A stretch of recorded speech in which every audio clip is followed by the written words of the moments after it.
All right. All right. TVC.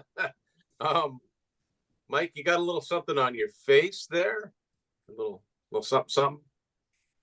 For some reason, the way that mask is shaped, you look more like Venom than Gene. My thoughts exactly. Yeah. As long as I don't remind you of like a certain character from Pulp Fiction, then we are all good. Cool. Yeah. Morning, everybody. Say no more. All right, everyone. This is Tim's Vinyl Confessions, and a very, very special edition of Tim's Vinyl Confessions. For the first time all together on one episode, Will is here with me in the TVC studio. We've got Jex and we've got Mike. So on this episode, we're going to stir things up a little bit. I have typically all this time in all these episodes, I've typically avoided doing episodes which could be construed as being negative, but I thought let's have a little bit of fun, and as fans, as Kiss fans, we're all Kiss fans. There's no denying that. You know, we're all here because we love Kiss. But when you have a recording catalog that spans, from 1974, you're not going to like every single song that a band puts out.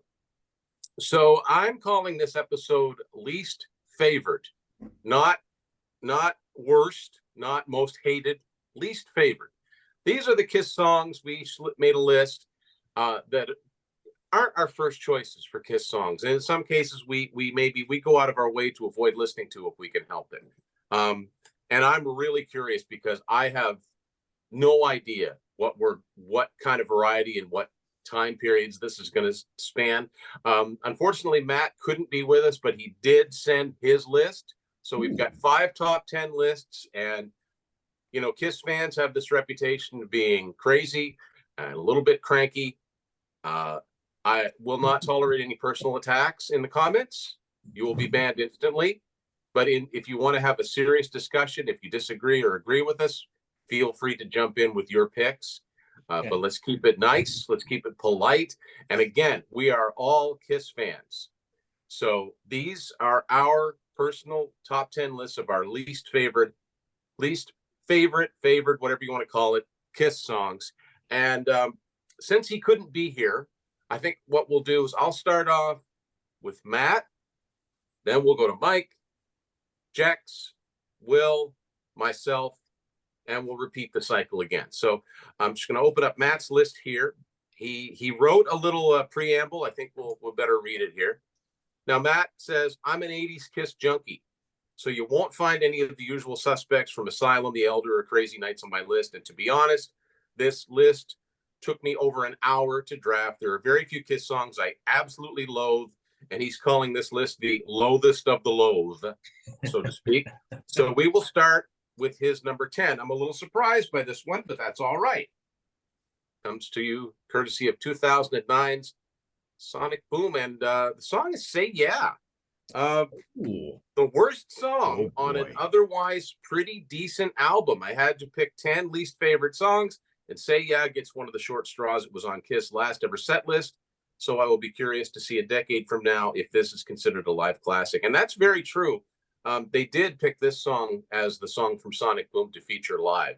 Mm-hmm. So there you go. That's Matt getting it started with a little surprising pick. I don't have any strong feelings negative towards that song, but we move on. Mike, your number 10 least favorite Kiss song. Well, first of all, I feel like I've been shot through the heart by Matt, but I'll be kind because Matt's to blame. We just lambasted the trolls from comment sections, so I can't exactly lambaste Matt. However, unlike Matt, although I did grow up in the 80s, that was my era of Kiss. Asylum was my very first brand new Kiss album. I'm not especially fond of the entire period from about 84 to 89. So fair warning there.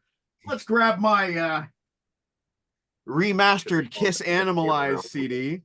We have this one right here. I love the back cover where there's like a river of fire there. And everybody's got different arms and legs because it's all spliced together. It's all spliced together because they couldn't, yeah. There's a lot of stuff on this album that I could have gone with. The obvious tracks. I decided to go with my number 10 as Murder in High Heels. I just find that song to be nothing that goes nowhere. You know, it's not for me. That chorus, it's murder in high heels. It does nothing for me. Jex is laughing. I think he likes that song better than I Oh, do. I do like that song. I can just imagine what the comment sections are going to say at the end of the day. But yeah, like I don't like this album. Gene was on autopilot here. That's a fact. I mean, to say Gene's on autopilot here, that's undisputed.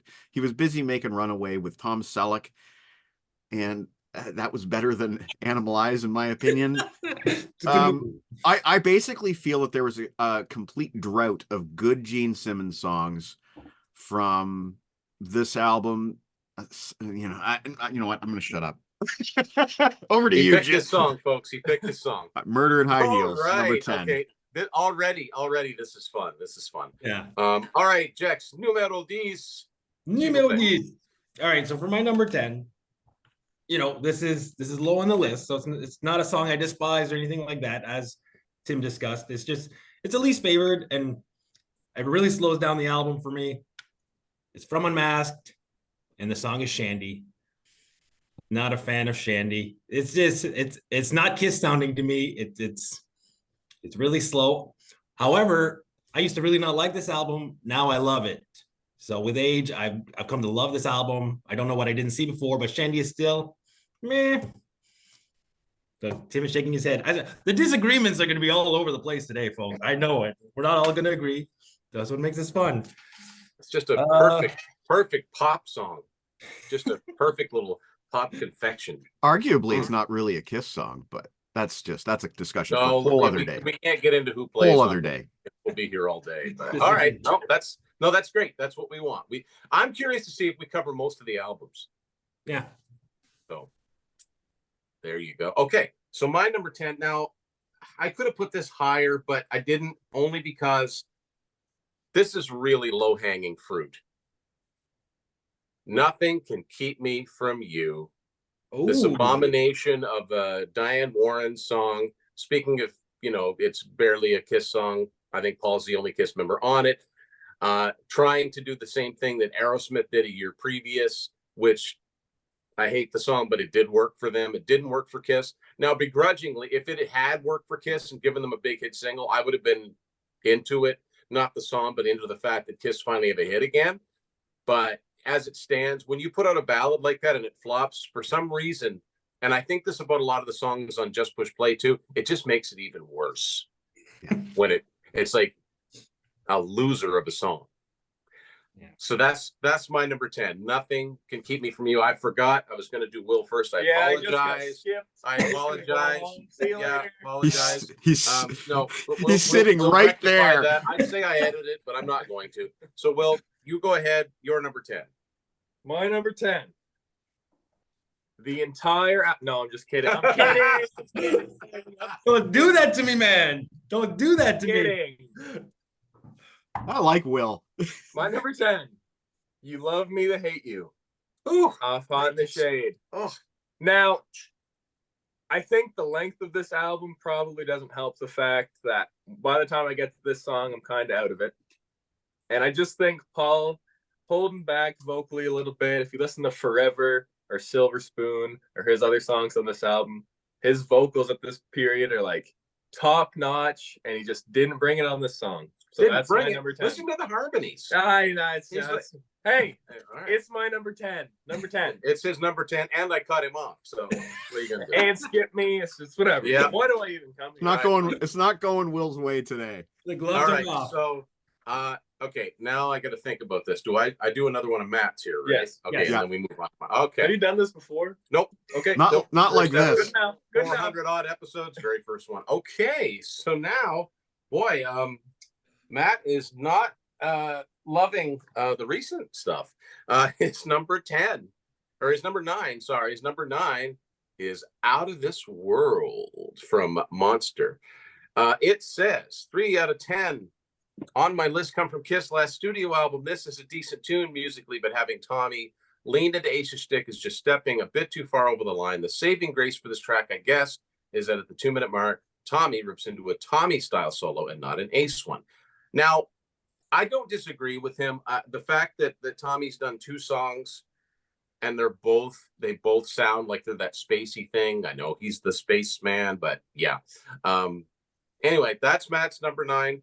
Just remember where to forward your hate mail. And again, if it gets personal, I will not tolerate that. But just our opinions. All right, now we're going to move on over to Mike with his number 9. This is heating up, guys. I'm going to save my personal comments about Matt, and I'm going to go with my only classic era Kiss song that I picked, because I felt like to pick on the 80s would be completely unfair. So let's be honest, Kiss did do some pretty stinky tunes on those first 6 Kiss albums. Let's not deny it. As classic as they are, as much as I listen to those albums always in full, always in sequence without skipping any songs, I'm going to go with Baby Driver from Rock and Roll Over as kind of the worst of this era. And, I could have gone a number. Yeah, I know, Tim. I know. I could have gone Almost Human from Love Gun easily. But I decided on Baby Driver because this is one that when I was a kid, my sister and I kind of made fun of, because it just seems so chaotic and tuneless. Go, Baby Driver. It's easy to pick on Peter Criss and say the guy doesn't have a sense of melody. And I get what the song is about. I get what it's trying to be, but there's a reason that it's not on any greatest hits albums. Let's just leave it at that. And that will be my number 9, Baby Driver, my only pick from the classic era. Yep, it started. One of Peter's best. I always wish Peter had done more rockers. I love Peter's voice. He had that great raspy voice, and yeah, okay. Well, I mean, hey, he's wrong. Okay, now over to Jex. I'm nervous now. I'm nervous. I'm wondering if Tim's going to give us access to that ban button or not. A lot of these are jokes. So, yeah, I'm nervous now because the reaction on my number 10, and this is a lot like my number 10, whereas it just doesn't sound like Kiss to me. And it's an album I used to not really care for. First Kiss record I ever bought, actually. And I was like, it's meh. Now I love it. But the song is Sure Know Something from Dynasty. That's tragic. Ouch. Hey, listen. It's least favored. It's not hated. I don't hate it. It's least favored when it comes to this album. I don't technicality. Look at the time, Will. Did I not follow the assignment? You're doing it. You're doing it. I think he followed the assignment for the wrong class. That's the best of Kiss. His email is jex.rust.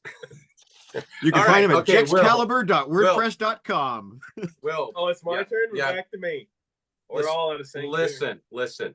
All right, Will's number 9 here. A little bit of this classic right here. Then She Kissed Me. That's my number 9. I mean, it's a rework of The Crystals. Is that correct? I think so. The Crystals. Yeah. And I mean, with how solid this album is the whole way through, you would think that they could have wrote something better or had something left that they could have replaced here, or just not put nothing. So that's my number 9. Don't hate it.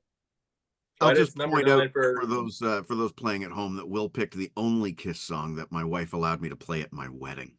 It's funny. Well, what can you do? It's interesting because I always thought, I mean, there's nothing intrinsically wrong with it. I was going to pick it, but again, I figured I don't want to do too many cover songs because, again, I think that's low-hanging fruit. That's easy.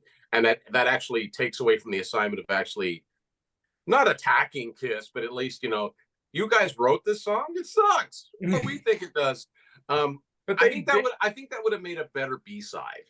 But they did it and put it on an album. I know. It holds a spot on an actual album. They could have played it live and people would have known this is Kiss. Yeah. At least it's the last track. So you could easily just stop it there and call it a day. Yeah.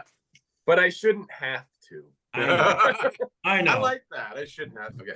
All right. So now my number 9, and having said what I just said, I'm about to completely go against it because my number 9 is a cover. Sorry. Yes, it's my turn. Then I do Matt's. Okay. Matt and I actually had quite a few in common. This is the only Kiss record I have with the German S's on it. Nice. So this is where is this from? West Germany, I guess, or that's where it was printed. Anyway, I'm going with the last of the studio tracks on here, a cover of the Dave Clark Fives, Any Way You Want It, nothing at all to do with Journey. I never liked this song. It's awkward. I understand that Kiss were influenced by the British invasion. You know, I'm all for that. They might have been able to pick the Dave Clark Five song that was better. I just don't like the song at all. Oh, it's man. a throwaway, and it's the last song again. So, yeah. So that's my pick for a number 9. So now, now we're into Jex is muttering something. I'm ignoring him. I was just singing the chorus. It's all right. It's all right. It's all right. It's all right. Any way you want. I love that song so you much. Just said it. Repetition, repetition. We're gonna get into repetition. Let me tell you. Okay, so number 8. That Will, song. okay, Will's gonna tune right out, and I could have figured this was the one if I didn't know one song from this album. Matt's number 8 comes to you from A Carnival of Souls, the final sessions. I never call it the final sessions. Nobody does. In my head. My least favorite on Carnival, but I'd much rather listen to Grunge Kiss than most of my other choices. Fair enough. Now I know Will loves this album, so that's been we've had many a discussion about Carnival of Souls. Anyway, that is Matt's Terrible number 8. pick. Oh, good. So now we're over to Mike for his number 8. This is so good. Nest of termites burning red in my head. Repetition aside, I don't think we've repeated any albums yet. We will. I think so. We will. We will. Oh yeah, we will. Oh, yeah. But I don't think we have yet. So. Well, this might seem weak, but I decided for my number 8 to go with what was traditionally considered the worst Kiss album when I was growing up. And, you know, it's not perfect. I do like this album today. I really do, sincerely. I kind of consider it block-headed progressive rock. But if I had to pick a weak link on this album, I got to go with Mr. Blackwell. It's not, there's not really much meat on those bones, you know. Wow, this is amazing. I love I really like, I'm one of those weirdos that like the Elder. To me, if they'd have done an Elder live show, there's Gene's blood spitting song. Boom, boom. I just don't find that there's much meat on those bones. There's not much song to it. There's not. It's just a lot of it's just vocal with bo-dum, bo-dum, bo-dum, It's bo-dum. atmospheric, Mike. That's cool. It's cool. Vocals with music, isn't that a song? Yeah, imagine that. It's got a pretty crazy. chorus. There's not much meat on those bones. And I don't know, like as a concept album, it barely holds together. You could easily cut Mr. Blackwell. You don't need it. I really like the album though. Traditionally in the 80s, this was considered the worst Kiss album. Blah, blah, blah, blah, blah. Yeah. But it's really, when you listen to it, there's some really good tunes on here that maybe could have been executed better. And of those tunes, Mr. Blackwell could not have been improved. So that's my number 8. No, I'm not going to die on a hill for Mr. Blackwell. Jex, you're number 8. I don't think people understand how nerve-wracking this is. No, it definitely was. You know, I will say the first 5 were easy. The bottom 5 hard. That's how I found it. I found it the opposite because I knew what I hated the most. I mean, what are we calling this? Least favored. Well, I know what I least favored the most. Yeah. So far, Jex has mentioned probably 2 of my favorite Kiss songs ever. So what are you gonna do? What's he gonna do for number 8? Let's find out. I'm gonna pass. No.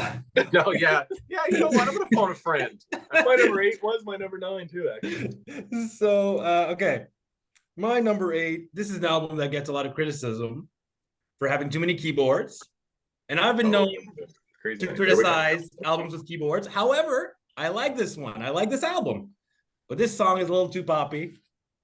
Turn on the Night from Crazy Nights. I as much as I can tolerate, I can't with that one.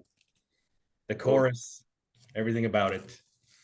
And my favorite song from that album. I can't help but keep it short when I do these things. I see the faces, I see the reactions, and I'm like, on to you, whoever's next. I'm done. That means me. To me. That means you. That means you. Well, you're number 8. So when I did this, I just didn't listen. I see what he's picked out. I see the album he's picked out. I was like, oh no. Like, I didn't care about repeating albums. I'm like, whatever I'm listening to the studio albums, if there's a song I don't like, it's on the list. That's why When She Kissed Me, that. Anyways. My number, what are we on? 8? Yes. We're on 8. 8. Number 8. Kissin' Time. I feel like this could be like the top tier of a debut album, and then that comes on, and I'm like, well, do I need to listen to this? It's just like, let's list cities to music. It's fine. It is. And I don't go out of my way to skip it when I'm listening to this album, but it could have been like, it wasn't on the first pressing. Yeah, I was gonna say, and unlike Love Gun, if you search hard enough, or if you're like Will and found one at the damn Sussex Flea Market, you can find a copy that doesn't have that song. Hey, that cost me $5. Yeah, that's a nice score, Will. Wow. Yeah. It's not in this. It's in a rock and roll over sleeve, but still. Anyway, yeah. And I know it was excluded, so like, okay, but then they put it on. Yeah, and it doesn't need to be. So that's my number. But you don't have to hear it that way, which is very nice. Yeah. Yeah, I don't hate it, but I mean, you put that song up against Deuce and Black Diamond and Cold Gin. That debut album is just chock full of Kiss classics. Yeah, like at any time they could play any one of those songs live. Yeah. Still, well, not still, but a month ago. Yeah. And it's just, it doesn't need to be there, which is fine. Yeah. Anyways, so moving on. You know what? Now it's time for me to get some hate, because hate is what I am. No, that's a red herring. That's a red herring. Sorry. I'm going to reference an album that is well loved, very well loved, and probably a song that is well loved. I've never liked it. Ladies and gentlemen, from Destroyer, I've got the resurrected version here. Sweet Pain. Oh, I have never liked that song. Right from the beginning, and then, I just no, it's more. I don't like it. I never cared for that song. And it's one of the reasons why I think Destroyer is a tad overrated. It's got some fantastic songs on it, but I would never. I've got a soft spot for it. It was the first Kiss album I ever bought, not the resurrected version. But yeah, that's my number 8 is Sweet Pain. I think Destroyer is only a tad overrated. Oh yeah, right. I forgot who I was sitting here with, Mr. I Hate the Black album here. All right, so now we get a reference Matt again. Matt's shaking his head like crazy over that, I'm sure.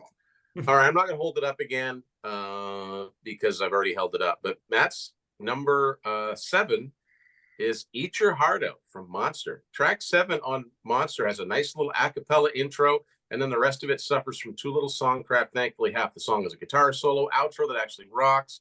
Still doesn't make me want to listen to it. I'll be completely honest, it's been a while since I've listened to that album, so I can't even think of how it goes. So I guess maybe that speaks to his point. So that's his number 7. We're not done with Kiss's last studio album yet, sadly. But now we're going to shake things up again and go over to Mike for his number 7. I quite like Monster. I don't know. I like Matt too, but I'll need his email address at the end of the day. Monster was my first new Kiss album ever, so there you go. It goes to nostalgia for me, I guess. Yeah. Maybe one day we'll have to do a Monster special. Yeah, we braved a tropical storm to get you that final. Yeah, for like $12. Yeah, right. I could. This was one of the first. Yeah, this was the first trip Will and I ever made. It was the first record I ever bought, and it's where he very quickly saw the difference between opened and unopened, because I bought Monster that same day. It was unopened for $30. Will bought an unopened one for $12. I got mine new at Sunrise Records for $16. Vinyl was cheaper. Nobody likes it when you brag, Mike. Nobody likes it. Well, anyways, I'm not going to brag here. We'll appreciate this. I had to pick one song. I had to pick one. So I picked 2. But we'll get to the second one later. For my first one, though, I mean, you picked who was it that picked You Love Me to Hate You? Was that Jex? Will. That was Will. Okay, so Somewhere Between Heaven and Hell is the very next song. And again, there was a Gene drought sort of in this era, and there's not a lot of great Gene on this album. Not a lot of great Paul either, for that matter, but Somewhere Between Heaven and Hell is just one of those, Gene calls them the monster plod, that groove that they... You guys can't hear this, but Will's making noises. So I don't know if you all can hear that, but go on, Mike. But thank you. I appreciate that. Punctuation's good. I don't know, like there's just so much on this album that I could hate on, but Somewhere Between Heaven and Hell is just one of those songs. It's a B-side, it's an outtake, it's a leftover, it's not an album quality song, and unfortunately there's a lot of Kiss stuff that really shouldn't have made final albums at the end of the day. There's a lot of them on this. Will mentioned the length of the album. Back then Kiss albums were typically 9 to 10 songs. Crazy Nights went to 11, and then here we have 15. And a lot of these, notably, and this might have something to do with the vocals that we talked about on You Love Me to Hate You, a lot of this was demos that were polished up and released as an album. So, we talk about Paul's vocals on that track. Maybe that was a demo. Who knows? Guaranteed a lot of the backing tracks are. I just don't think there's anything good to say about Somewhere Between Heaven and Hell. It's oddly enough, it's one of the Gene songs I can actually recall the chorus right away, but that doesn't necessarily make it a great song. No, because then you try to think of how the verses went, and it's like, oh shoot, I can't remember. I have no idea. I couldn't tell how the riff goes. I was so excited for this album when it came out because Jex mentioned, keyboard heavy, Crazy Nights, and I was a young Jex, okay? So I didn't want a lot of keyboards in my rock music. I wanted it to be a little bit tougher than that. And then this came out and I was like, yes, acoustic guitars? Wow, Kiss haven't done acoustic guitars in years. And, I'm like, they're back to the rock. And then I'm listening to it, waiting for hooks to sink in, waiting for songs to grab me. And aside from, the 3 singles and a couple of other tunes out of 15 songs, sorry, Hot in the Shade. I liked it when Will said that he'd pick the entire album, but we have to play by some rules here. That's my number 7. Well, I say it all the time. I actually don't have any songs from Hot in the Shade on here. That doesn't mean I think they're all great, but I don't think that I do. But anyway, I have always said, I've said it in a lot of shows, when we reach the CD age, I talk about Hot in the Shade syndrome, because that's the easiest album to go to when bands realize they could put 74 or 76 minutes of music on an album, 100%. whether or not they had enough songs to do it with, or just sonics. So that's like the number one blame. 15 songs. Wow. 15 songs is great for a best of, get as much as you can on there. But yeah, moving on. Jex, number 7. So much throwing shade at Hot in the Shade, the masterpiece.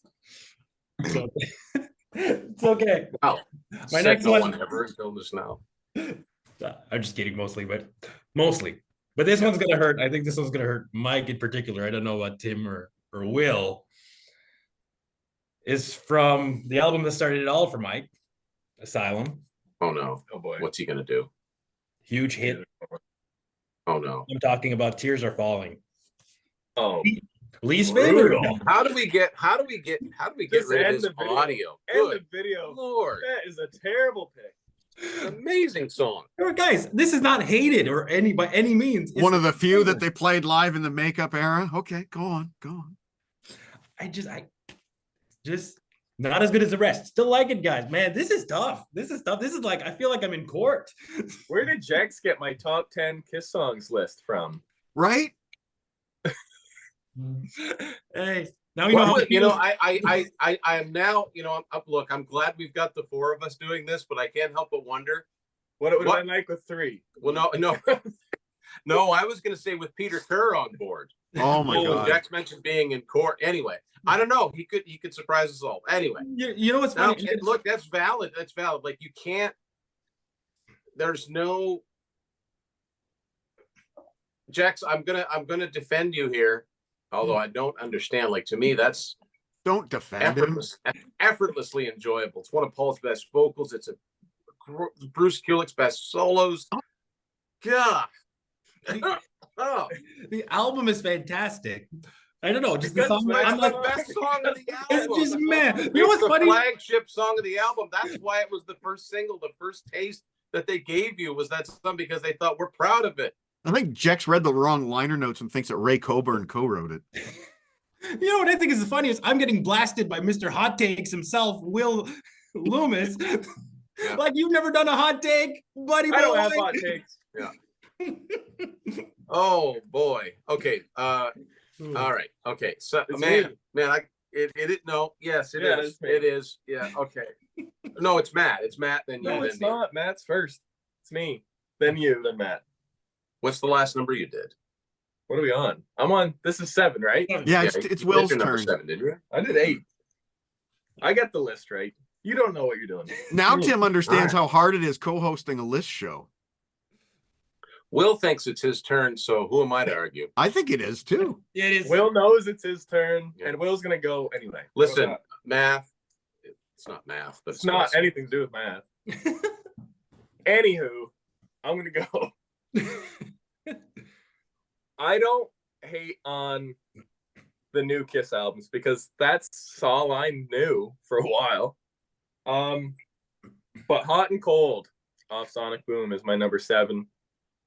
You get the fun, well, Jex doesn't think so always, but the fun Gene lyrics, the content wise, I think they're pretty humorous at times.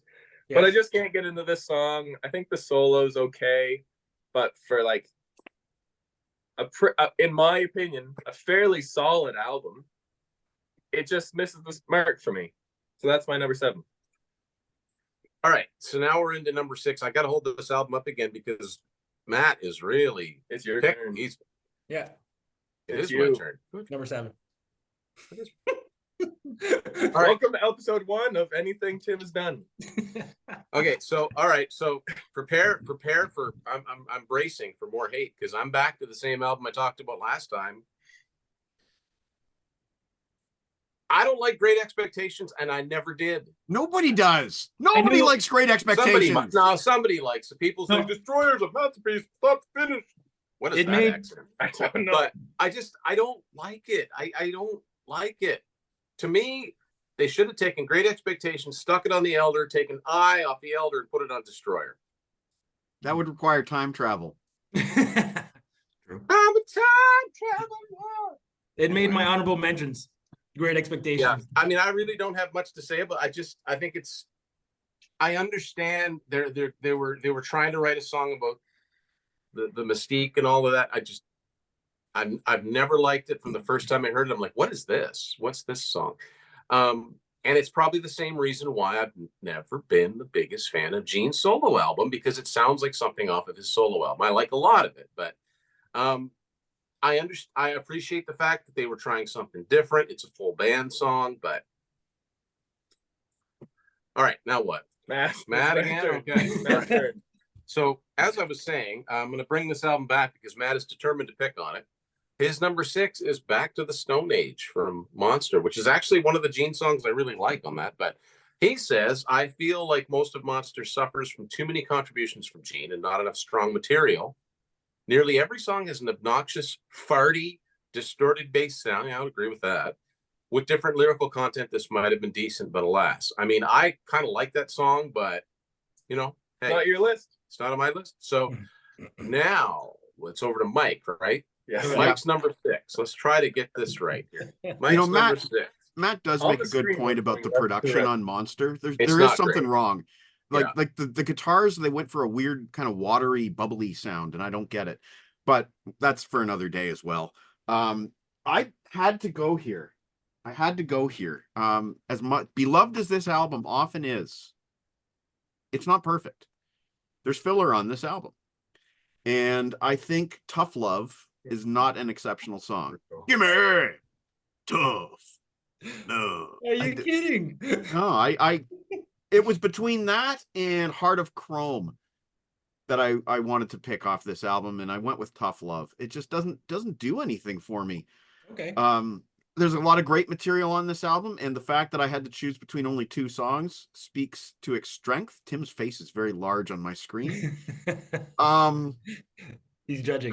I am actually quite surprised as we go through these songs how many of my songs are meeting resistance, because I've never really met a guy who'd be like, yeah man, Tough Love, that's the best song of the Kiss non-makeup years, you know. Oh, I wouldn't say that. I like Revenge, but listen to it for mood and you realize it's not a good time party album like old Kiss. It's tough and it has, you know, stinging guitars and great rock songs, but it's not a good time. It kind of leaves you feeling down when you're done listening to Revenge. And yeah, Tough Love. Forget about it. No. Forget about it. Forget about it, Dave. It's tough, all right. Okay. Número 6, Jex. Número 6. Prende Okay. tu wang. So this one, I feel like I've been on the firing line for my 10 to 7, but I think we're gonna find agreement here. I'm hoping I'm not the only one. You can't get It Kiss can't fans get to worse. agree. True. Don't Love Gun. Uh-oh. We've discussed it before, Tim, Will, and I, in our top Be careful. 77 Careful now. Plaster Caster. Ugh. Plaster Caster. Can I use Jex's turn to go refill my coffee? Yeah. Are you serious? Plaster Caster. Yeah. It's a novelty song. I'm gonna now. go I'm gonna go buy a t-shirt at the merch booth. It's time to go. Guys, it's nothing to be taken seriously. It's a novelty song. If you weren't around or know who Plaster Caster is, I don't know. You kind of got to know the story, which I'm not going to go into. I'm going to encourage anyone to go Google it. Cynthia Plaster. So Caster. anyway, well, I was saying that. All right, you go. You guys go. I'm kidding, Jack. This is fun. It This is. is fun. Oh, it is. Okay. So now It's me it's again. Will. I knew You it. keep driving See, me I stupid. knew I was doing no such thing. All right. Oh. See, Mike and I, gentlemen- we're not there. We don't know what's going on. ladies and Bringing gentlemen. out the classic that isn't really Great Expectations. It's been talked about. How do you go Detroit Rock City, King of the Nighttime World, God of Thunder, Great Expectations? It's not, even if it should be on the album, it shouldn't be there. Put Beth there over that. Something else. That's all I'll say. Not good. Can't Will, do you disagree know with the that. story? Do you know the story about Great Expectations? No, I The producer don't know if I Bob care. Ezrin, the producer Bob Ezrin told the band, "Yeah, we lost Shout It Out Loud. We got to come up with a new song right away." He tricked them, and they quickly wrote Great Expectations. It became an album track, but it wasn't in the original batch of songs that they wrote, and I think it shows. Jeez, wonder why. Yeah, it shows. I'm glad Written that in a we're hurry, Land-Based eh? and Yeah. Destroyer. I'm glad. Yeah. I think we're all in Okay. agreement there for sure. Yeah. I think Matt likes that song, but I could be wrong. Okay. Doesn't he that's his number 1 Kiss album? Oh, I think so. So yeah, he's got to. Yeah. He's wrong, but he likes it. So speaking of Matt, no, or do we? Is it mine? It's you. It's me. Okay. All right. I'm going to ruffle some feathers with this one. I'm sure this album gets a lot of love, and I certainly don't hate it. Sound like Jex here, but okay. Let me preface this by saying sometimes, I love Kiss. We're all Kiss fans, right? And when you're a Kiss fan, sometimes you have to accept a certain amount of silliness in the lyrics. You Yeah. have to, Yes. or you cannot proceed any further. Okay. Given that, I am sorry. Oh. I'm gonna bang you. I'll shoot you down with my love gun, baby. No. 1, 2, 3, 4. They're not even trying on this. This is just ridiculous. It's ridiculous. I think there's some great tracks on this album, but that is not one of them. So that is my next one. I Yeah. thought for sure you were going to go for a track on Animalize, which someone might bring up later. We'll see. But when he said lyrical content, I didn't. I know what you're referring Spoiler to. alert! I actually don't have anything from Animalize because again, I thought it was low hanging fruit. But I'll say that a few more times if you like. So now, okay, so now we're on to Matt's. We're into the top 5 now, guys. Somehow we made it this far. It feels like a struggle. Does it feel? It feels like like I don't know if I've ever done this much wincing. I think I'm the only. So far, the only list I'm happy with is my own. All right, Matt's number 5 coming in hot, coming in so hot, it's hot in the shade. Oh man! Sometimes love is like a slap in the face. Hot in the shade haters need not apply, he says. Rise to it. The opening track was the start of a return to form for me. Track 6, Slap Suppers, from the same issue as my number 1. Too slow and too sad for a rock star. I got no strong opinions either way on this song. That is Matt's number 5. Okay. Excellent. Excellent. Right. Now over to Mike for Well, number Tim, 5. 1, 2, 3, 4. When midnight comes, I'll be at your door. I was going to choose between that and I'll Fight Hell to Hold You. I changed my list this morning after listening to Bang Bang You twice. Yes, I listened to Bang Bang You twice this morning before I changed my pick to Bang Bang You. And, we talk about low-hanging fruit. I think I largely picked it for the lyrics. Like, even when I was a kid picking up this album for the first time, it's like, oh, he didn't really write a song called Bang Bang You, did he? Well, that's obviously, you look at the back and you go, well, that's obviously a Paul song. Yeah. That's the thing we did when we were kids, Will. We'd buy a new Kiss album, then we'd try to guess who sang which song based on the titles alone. And we'd get them right about 75% of the time. Similarly, when I got into Whitesnake, it was always fun looking at the song titles, trying to guess which ones were the rockers and which one were the ballads. That's hard to do with Whitesnake song titles. That is slow and easy. This one here, though, I've grown more fond of Crazy Nights over the years, but as a high school kid, I was in the 10th grade when this album came out, and I desperately wanted Kiss to be a competitor. And this album was not a contender. I mean, they were aiming for those hits. We've all heard the stories about how Paul was trying to emulate Bon Jovi and was trying to pull every trick out of the Bon Jovi bag. Well, they didn't really hit the mark. The tour was a flop. The album didn't sell the numbers that they wanted to. And I really kind of consider this sort of the low point of the Kiss ship. And then they tried to oversteer it a bit with Hot in the Shade, which we've talked about. But I guess if I wanted to pick one song to sum up this entire era of Kiss for me, the low point, I'm going to go with Bang Bang You, the poster child. Sorry, and it's Paul. A shame, and it's a shame to pick on a Paul song because Paul was actually trying. He was, but strangely enough, and I've talked about how the Gene songs were kind of like a desert of crap during the 80s. I like all the Gene songs pretty much on this album, except for No No No. I like the Gene songs on this album. It's weirdly enough. It's really interesting because Bang Bang You is one of those. It's one of those songs. It's not just by Kiss, but it's one of those ones that I wonder how it made it that far off the drawing board. Like before they go into the studio, Ron Nevison comes on the top. You're going to change those lyrics, right? Yeah, right. All right, time's ticking away. Go. That's how it's always struck me. It's like that was a working title that never got changed. And it doesn't make it's stupid. A lot of apologists will say, well, it was 1987. It was a different time. It was 1987. And I'm saying, no, I was there in 1987, and I said it was a dumb title in 1987. Yeah. Like, okay, don't shoot shotgun. What does that mean? Somehow it makes more sense than Bang Bang You to my ears. It does, because it just has just a fraction more poetry to it than Bang Bang You. I'll shoot you down with my love gun, baby. Baby. I kind of like that song. So people in the comments right now, I'm on your side. Okay. All right. Jex. Crazy. Man, what's funny? When we do these things, usually I look forward to my turn. Oh, I'm excited to speak. I'm excited to talk about. This is like this is a rare occurrence where I'm like dreading my turn. questioning his life's decisions and yeah. But okay, hopefully we'll be in agreement here. I keep saying that every time, it seems. Okay, the year was 1988. We finally get a Oh. Kiss compilation. There weren't many at the time. There weren't a million of Got them a like there are now. 50-50 chance here. You had double platinum.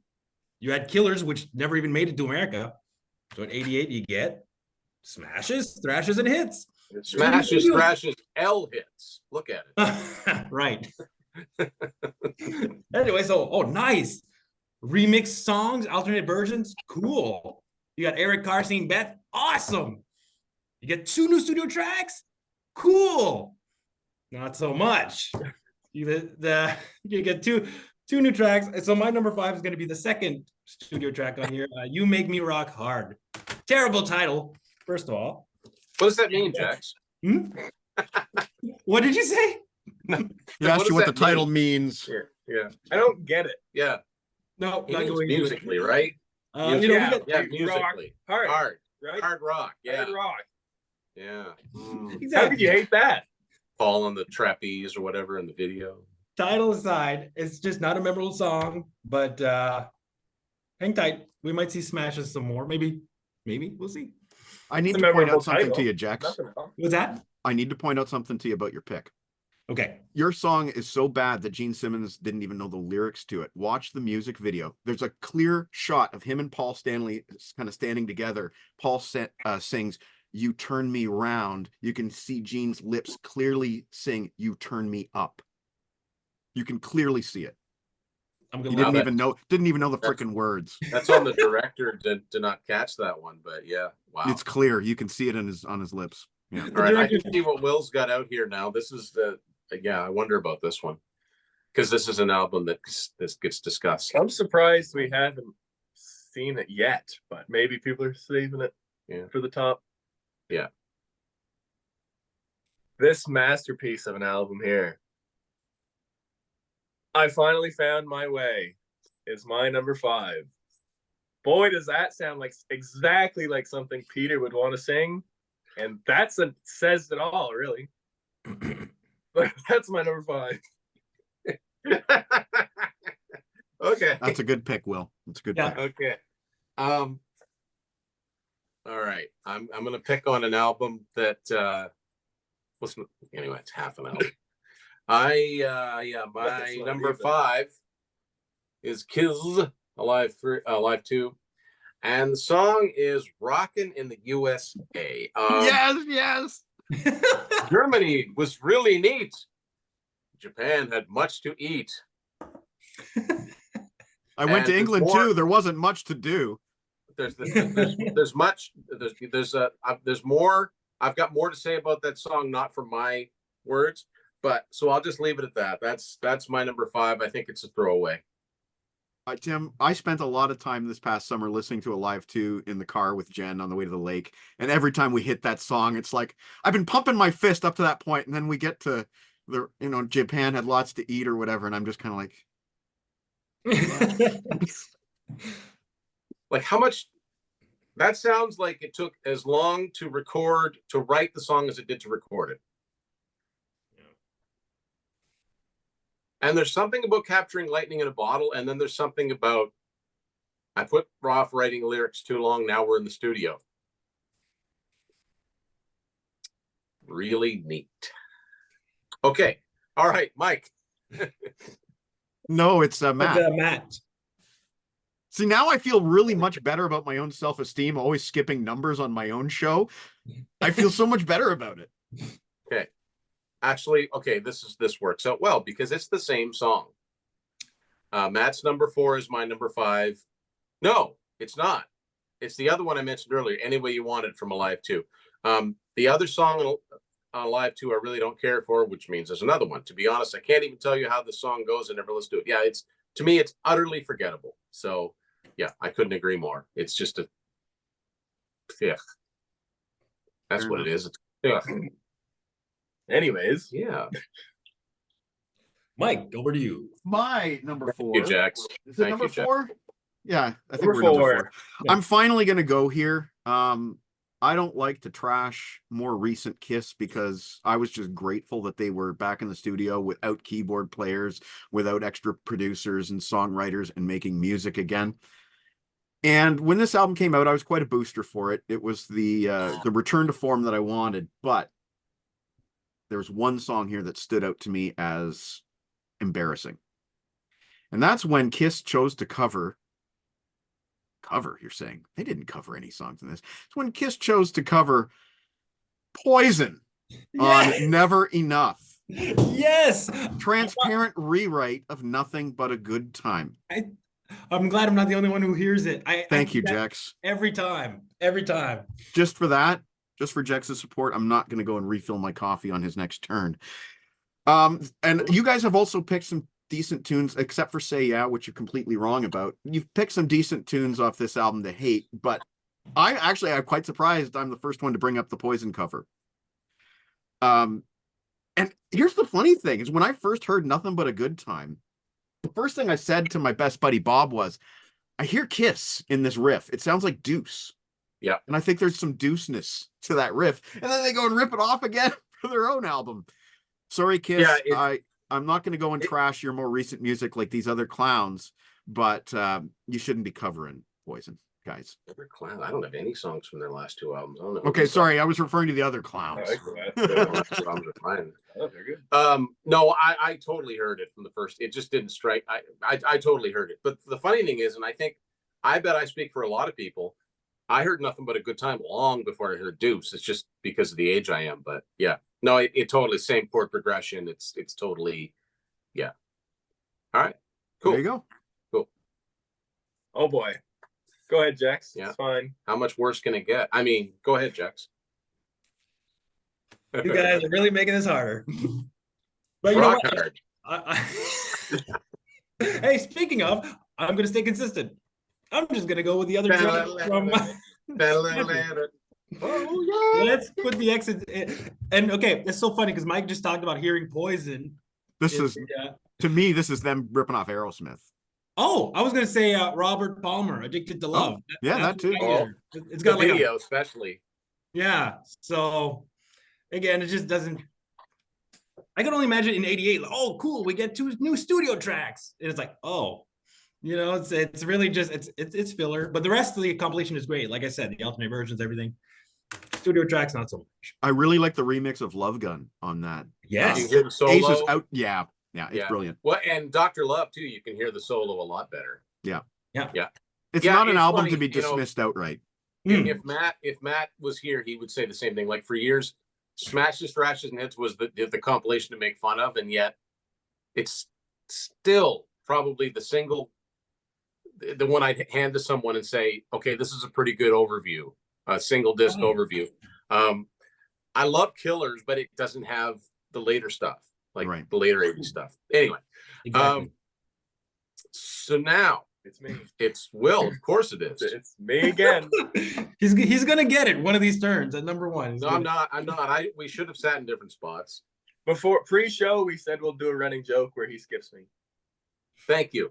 That's a good that's a good cover. Definitely. I'd like to point out that I've only had one 80s Kiss song. So yeah. And it's gonna stay that way. Hotter Than Hell. That's not the song, that's the album. Going Blind is the song. Oh, I can't. This song isn't even good. If we're gonna start the hating, which we aren't, it's least favorite. This song, ever since the very first time I heard this album, I just can't get into it. I still don't like it. I don't skip the song because I just don't really listen to this album. Something really. Shout out to Unplugged for like cleaning up the bass line and making it, but it's not a good song. I'll agree. I don't have it on my list. I'll agree. It's a weird song. It's a very weird. It's song. like you take a poor production Hotter Than Hell, which whatever, it is what it is, and I'm not gonna hold back the rest of the album for that. But you mix that with like a slow, muffled song, it makes it sound way worse. See, so I find that gives it a charm. I find the production gives it that charm. It's so raw. I'd be curious. Yeah, but we've seen your picks, so we know that doesn't hold. Oh, here we go. I'd love to hear your thoughts on the Dinosaur Jr. version from Kiss My Ass. Oh my God, it's so good. Right? I like it too. Oh boy. Anyways, big alt rock fans here. Okay. Moving on. Yeah. So does that leave with my number 4? I believe That it is your does. number Yep, 4. your number All right, 4. so this is an album that's been mentioned before for all the wrong reasons. Not a bad album, certainly. And Matt already knows what I'm going to pick because it's a running gag. Yeah. Yes, it is. Raid up love, raid up love, raid up love, raid up love. One more time. Raid up love. You get this really cool, like Zeppelin-esque riff. The verses are pretty cool, and then the chorus, no work put into it at all. Repetition. Yeah, and too much. So yeah, I've always had it in for that, especially the fact that it's the bait and switch. You think it's going to be like this killer chorus, and it's like a non-chorus. So, you know, well, I guess the Gene songs on this are better than the Gene songs on Animalize. I will say that. So I guess I am. It's a better album. It's just a better album. But tell you what, nothing holds a candle to Tears Are Falling for great Kiss material, period. But anyway, Radar for Love is my number 4. If I may correct you, Tim, you forgot one of the lyrics from the chorus, which is na na na na na na. Oh yeah, right. Yeah, I've tried to forget that. Thank you.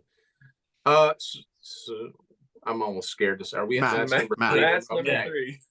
So now we're back to a song I mentioned not too long ago, Rockin' in the USA from Alive 2, which I always have to remind myself this is an original because it sounds like some 50s cover. And probably that's what Gene was going for, which I understand, but he didn't finish it. That's the thing. Like when Gene's mind is not on his work, his musical work, he leaves things unfinished. You hear bits where it could have been better with a little bit of polish, but one of the 2 songs in Alive 2 I really don't care for. It's not even that patriotic. In the first 30 seconds, Gene gets his thin concept across, and then it's just the same chorus repeated over and over. US meh, US meh. And I couldn't agree more. I don't care for it. I think that the other 3 songs that we haven't talked about on Alive 2 are some of their best. And I would love to have heard a full album come out in 77 or 78 with that quality of All American Man, Rocket Ride, and Larger Than Life, but we didn't get that. So I believe it's over to Mike. Correct. Okay. All right. I'm sure if Matt was here, he'd know what I'm talking about. But Matt, if you were looking for Kiss from that era, a full album, check out Classic 78 because they did it. They made that album and it's damn near perfect. But we're not here to talk about perfect. We're here to talk about Least Favored. And I'm going to double dip and go back to Hot in the Shade because it's just a rich mine of garbage. And there's a soundbite. We talk about low-hanging fruit. And for this particular pick, which is my number 3, we're going to go with the B-side to the big single Forever. A little song called The Street Giveth and The Street Taketh Away. Now, cool song title. You know that Gene scribbles down song titles and goes, that's a song. You know, I'm going to write that. You know that's where that came from. But excuse me, Gene Simmons of 1989 is about as far removed from the streets as, you know, his limousine was. There's not, no, limousine goes on the streets. That was a bad metaphor. No, we'll come back to it, to another metaphor. Limousine is on a street, but not the street. Right. Not the street. And, you know, when he's talking about no blind justice and all this stuff, it's really hard to swallow some of the lyrics in this era of Kiss of them trying to act tough. And it's like, we know that you guys kind of grew up in the streets in New York City. We know that, but that was a decade and a half ago, guys. I don't know. It's just a song. You think it's getting off to a good start with that acoustic opening, but then it just never goes anywhere. It's one of those songs that I'm sure is mostly demo and never would have made the album if it was a 10-song album. Street Giveth and the Mic Taketh Away. All right. Okay. Follow that, Jex Cider. So when we first started throwing the idea around for this video, the least favored Kiss songs, I had a running joke going saying, oh, that's easy. I'm just going to pick most of Psycho Circus with the exception of the title track and just throw in another song. So I'm actually decided to pick the title track. No. I'm actually surprised we didn't see this album all that much so far, other than Will's pick, which I agree with his pick. Mine is actually We Are One. Not a fan of We Are One. I feel like that's Kiss trying to do Van Halen's Right Now almost. It's like kind of their version of that, and just doesn't do anything for me. However, I will say I re-listened to the album recently, and it's not all as bad as I remember. Still my least favorite Kiss song, but some songs aren't so bad. But We Are One, I still can't. All right. Now it's me. Again. I knew that. Oh, sure. Oh, Wow. Rockin' in the USA. I think that's the Before first I met- one that's had 3 mentions. That song. It's like I want to have a rock anthem, but we're just not gonna. I don't know how you can like. The previous albums are so good. Like, where are those songs? I don't know. Unlike you though, if I had a couple more songs on this list, the rest of this album would be in it. I've been a Kiss fan 11 years. I've maybe listened to this the whole way through 5 times, maybe. But that's not what we're talking about. We're talking about my number 3, Rockin' the USA. No, Right. not good. I gotta listen to it again. I can't remember this song. I haven't heard it that many times. There's a reason. There's a reason for that. Yeah. Okay, so my number 3 has already been mentioned. What's with this Psycho Circus nonsense? I mean, welcome to the show. No, I'm kidding. Obviously, or it should be obvious. I'm talking about I Finally Found My Way to You. What an awful song. What a throwaway. What an insult to Peter. I would have loved for Peter to get a rocker, Baby Driver, or Hooligan, or Getaway. Like, let the guy sing a rocker. Don't give him the schmaltzy crap that they didn't even do live. It was supposed to be like each of the band members are supposed to have like their centerpiece song in this album, right? We all know this is not a reunion album. It was like the most fractured reunion album ever. But even in the tour book for Psycho Circus, this is the song that's quoted under Peter, and it's just bad. I have nothing more to add to it. It's crap. Paul should not have tried to write another Beth for Peter. I don't know. I got nothing more to say good about it. Based on Beth and like Hard Luck Woman, I see this as like something that Paul was working on, and Peter's like, "You better let me sing that, or we're not going on tour." I don't know. Like, I remember reading the press at the time, and Peter seemed very ambivalent towards this song, but Maybe. I don't know. It sounds like something he would want to sing. Whether he actually did in this case or not, it sounds like he would want. It sounds like something on one of Peter's solo albums. Well, the issue was Peter submitted his own songs to be recorded for Psycho Circus. Some of them were ballads. The producer, Bruce Fairbairn, outright dismissed them all, so they're not up to quality. And here's a song that Paul wrote that you can sing. If you want to have a lead vocal on the album, here you go. Here's your song. That's How bad were those songs? Yeah. They might have been great, man. They might have been, but they also...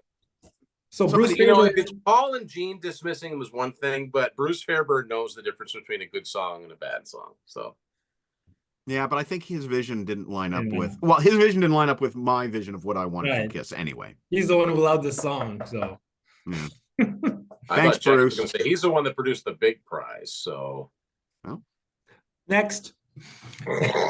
thank you. So this Matt. Who just won? You. I did. So it's Matt. Number So 2. I'm going to keep right on with the same song because that's Matt's number 2. Peter deserved better. To be honest, the more I hear this, the less I hate it. Kiss should have given Peter a Baby Driver type rock song on the reunion album, but for this song, I'd remove the orchestra and keep it acoustic guitar and piano, less schmaltz, more sincerity.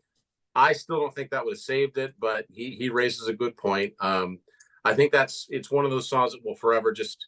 It's not going to make any comps. It'll just live on this one album, and the less said about it, the better. The one redeeming factor is a few seconds of harmony between Paul and Peter in the middle of the song on the bridge. It's the only time you really get to hear that. But it's like there's an island, little oasis in a desert of garbage. And I don't hate this album like everybody else does, but hey. But I was, diehard into my Kiss fandom when this came out. So it was easy to get colored by it. And the title song was so good, it almost took like the rest of the album for to wear off on me, and then realize, yeah, maybe it does run out of steam, but that's not what we're talking about. No, we're back to low-hanging fruit, and nobody picked it yet, so Mike has to be the guy to go there. You know what I'm talking about. It's the log in the fireplace. It's the three-word title. Someone had to pick it. It's not, it could have been better. It could have been better. There's something there that could have been built upon, you know, that riff. It's such a classic Gene kind of riff, but then it just all goes down the tubes.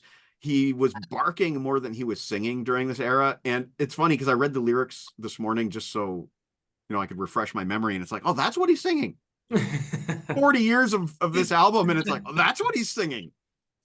He's barking. Yeah. And he was, you know, he was barely there. We've talked about it. We all know what he was doing. There were two recording studios going simultaneously. There were shuffling guitar players and bassists and everything else back and forth.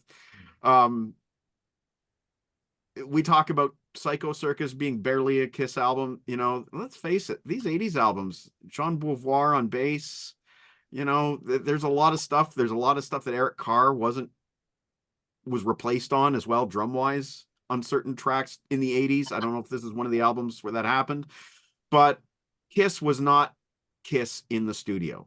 They were a studio project at that point, and you know, even the album cover sucks. I'm sorry. Yeah, I agree with you there. Pointless. Low-hanging fruit, but somebody had to pick. I'm not going to say the title. BBB. From, you know, one of the things that it's funny. One of the things I do like about that song is that it's the only, like you mentioned with Finally Found My Way, it's one of the few where you hear like Paul jumps in. He's like, oh yeah. Like, and at the time, it's like, well, why didn't they do that more? They weren't there at the same time. It's very simple. Mm-hmm. And why Paul decided to throw, you know, maybe he must like, well, I got to at least make it sound like we were in the same place at the same time. So I'll just throw in a little interjection. It is a cool riff. I'll agree with you. I think it's terribly produced. The last two albums are really good sounding. Michael James Jackson is credited as recording the album, but they probably didn't want to pay him anything. So Paul took over the production rates. Anyway. Yep, 100%. All right. Number 2. Hey, this is the first time I'm not too nervous because it's been picked 3 times already. So oh my God. I have confidence here. I finally found my way. Yeah. Number 2. Everything's been said. I don't have to do the heavy lifting here. That's the least nervous I've been the whole show. That felt nice. On to Will. Speaking of not nervous. No. Oh no. This is like the whipping boy for any way you want it. Yeah. Boy, does that suck. No. Ouch. Ouch. I love that song. Me too. But I love that kind of music too. I love that Well, Dave Clark 5 sound. Like, you've seen So their it doesn't list? matter. I've seen their list. Yeah. Great. All right. Okay, so that comes down to my number 2. Your number 2. My number 2. This is the first time this song has been mentioned. I'm going to get some hate for this, but file this under Bang Bang You. And I'm definitely back into the classic period. And anyone who watched the episode that Jex, Will, and I did on 1977, Will was quite put out that we didn't rate this album higher. Of course, I'm going with a great album, Love Gun. Tomorrow and Tonight. Tomorrow and Tonight. Gonna rock all day. Gonna roll all night. Tomorrow and Tonight. Tomorrow and Tonight. Oh yeah. All right. It's just a little bit too silly for me. It's just like I said, there's that fine line. There's that fine line where I can appreciate a song that's got a ridiculous premise to it and a ridiculous lyric and still like it. But then there's some that just go a little bit too far. And for me, that's one of them. It's my number 2. I can tell it's not a popular choice. Fortunately, I don't care. No, I just had a brainstorm. That song's lyric could have been so improved if Paul just talked about a little bit more about food. How so? Well, like I know what he's getting. Like I know what rocking he's in the getting at, USA. what Gene- Oh, yeah. okay. There just wasn't much to eat in England too. There wasn't much to do. Rocking in Wasn't the very USA. neat. Wasn't very neat. I really got to get off my feet. Maybe Paul should have wrote some lyrics with Gene on that one and just It's hard to driven it admit home. defeat. Don't know. I'd still Get like some- honeymoon suites. Anyway, Repeat. repeat. Yeah. All right. Matt's number one. Matt's Matt's number one. One. Okay. We are one. I'm good. Okay, so here I'm going to read it first without saying what song it is and see if anybody can guess what it is. One of the few Kiss songs I would actually call boring. Needs to be played 30% faster. It's plodding. And the subject matter is just sad for a rock star. And I will give you a hint. This is extremely vintage Kiss.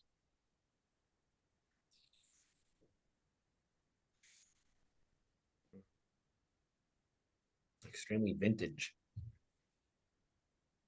Plodding. Not suitable for a rock star. Haven't heard it yet? This is a track we haven't talked about yet? No one's talked about it yet. Vintage. Well, anyway, I won't waste much more time. Okay. It's from this album. Room service? Lady or Hell no. no, the other one. Nope. Ladies in Waiting? Yeah, Ladies in Waiting, yeah. I don't know. Two-timer. Oh, I love that song. Wow. Two-timer. okay. Two-timer. I may No. have more to say about that song, but I like in it. the meantime, Mike, who's Oh, I'm giving, yeah, I don't no, know who's next anymore. This is the last of the low-hanging fruit, and unfortunately it is a repeat. It's that time that Kiss covered Aerosmith. Yeah. Nice. Nothing can keep me from you. Like Tim, I was kind of excited that there was a new Kiss song to go out and buy. And like Tim, I was disappointed when I bought it and realized it's not even a Kiss song. It's just Paul Stanley singing a Diane Warren song. Do you know that someone else ended up recording this song on an album? What poor In, soul was that? Let me see, when did it come out? I don't know when it came out.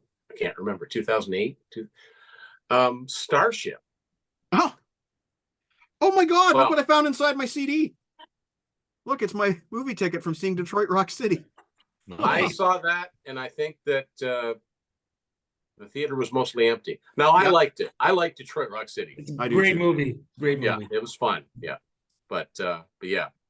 So on August 14th of 1999, I heard that song playing over the closing credits. It's clearly a closing credits kind of song, but it's very telling that this appeared a year later or 2 years later, I should say, on the Kiss box set. And look at the liner notes. I didn't pull them out, but look at the liner notes. There's no credits for the musicians on that song. Why? Yeah. Because they didn't want to tell the fans, hey, by the way, you were ripped off. Kiss isn't on this song. And that's not the last time that it happened. It happened on the frickin' McCartney cover that they did on The Art of McCartney, where Paul and Gene are singing and there's other guys playing the backing music. I hate that. I'm sorry, Kiss. I consider that a ripoff. I consider that lying to the fans. And shame on you. Middle finger is my number one. All right. Well, all right. Oh yeah. My number one is the one I knew from the beginning. When we started talking about the list, I thought Psycho Circus, but I thought this is number one. I can't with this song. It's cringeworthy. We've talked about it in 1977. Christine 16. Oh, I cannot. It's not only lyrically, I mean, lyrically is the obvious. It's so cringy. It's so problematic. But even the piano, ding, ding, ding, ding, it annoys me. I don't think it's a great song on any level. And it's my least favorite Kiss song, Christine 16. they've redeemed themselves. Now they talk about how now it would be Christine's 60, you know, and we were much younger when we wrote that song. You know, they're trying to be like, hey, not that young though. That was like Gene wrote that. He would have been almost 30, 28. Right. A 28-year-old former teacher. Yeah. Yes. And that makes it worse, even. Like, anyway, yeah. I like the piano. I like the 50s rock feel to it. I do. The lyrics, though, are terrible, a bridge terrible, too far. Terrible. The drums on it are fantastic. The drums are recorded really well on Love Gun, in my opinion. Yeah. Yeah. Yes, I agree. Yeah. It's me. Yep, I know. Finally. We got it put together now. Yeah. Can I point out how crappy that album cover actually looks if you don't have the proper case to go with it? That's a miss as well. That's a miss as well. Yeah. They blew that because those cases are going to crack eventually. Did you is that something, did you find that working at the record store, Mike, that a lot of those would come in, or not, just maybe not that album, but the lenticular ones? Tool Enema had the same art. Same thing. Yeah. And those were always broken and always looked like garbage when we stocked them used. Always. Yeah. So my least favorite Kiss song that I didn't get to yet, that is on Psycho Circus, We Are One. Oh, it's just not. I just can't. Somehow not as good as I Finally Found My Way, which is impressive, really. Really? Love the way you worded that. Yeah. Anyways, I'll leave it at that. My least favored. Yes. But I'm not gonna lie and say I like it at all. No. I've heard people compare that song to 10,000 Maniacs, which is such an insult to 10,000 Maniacs. It's that's weird. Yeah. Which reminds me, a buddy of mine in early 1994 said, "You're not going to believe this, but 10,000 Maniacs covered Keel." And I'm like, "No, they didn't. They covered Because the Night." Okay. I'm throwing that in because of the Gene connection. Yeah. If people haven't figured it out, because I was so ready to talk about it, it is my turn, right? It's your turn. Oh, it's your turn. Two-timer. I never liked this song.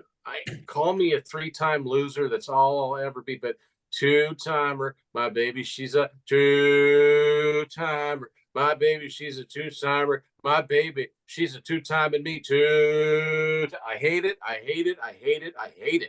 Hate. Dumb, stupid song. Why don't you tell us how you really feel, though, Tim? You know, and Tim would ban the first guy who leaves comments like that about us. Dumb, stupid guys. I'm saying the song is stupid. I know. It's this was my top two. As soon as we started talking about this, I knew Tomorrow and Tonight, but this one's even worse. And Matt's right. I mean, it doesn't ring true for Gene to be singing about being cheated on. It's like, when is that ever next? You know, like, I don't know. I'm sure it happened. I just don't think he actually cared when it happened. Anyway, that, it's funny. Now let's think real quick. Let's go in order. We've had songs from the first album. We've had Hotter Than Hell, Dressed to Kill, Destroyer, Rock and Roll Over, Love Gun, definitely Alive 2. Alive 2 is like nothing from Creatures, nothing from Lick It Up. Dynasty, Unmasked, The Elder, nothing from Creatures or Lick It Up. I think that says a lot. Nothing from Killers. We've got all the way, not the 4 songs and Killers. We've got all the way through the 80s. Those are all represented. Revenge is represented, Carnival, Psycho Circus, and the last 2 albums, almost every Kiss album. So we've spanned the catalog. Yeah. Creatures of the Night and Lick It Up are the 2 albums. Only 2 Kiss full-length studio albums where none of us had any crazy. And to be honest with you, given some of Jex's choices, it wouldn't have surprised me if you say, that War Machine, man, I just don't know. That's not fair, I'm man. kidding. That was his number 11. That was his number 11. Yeah.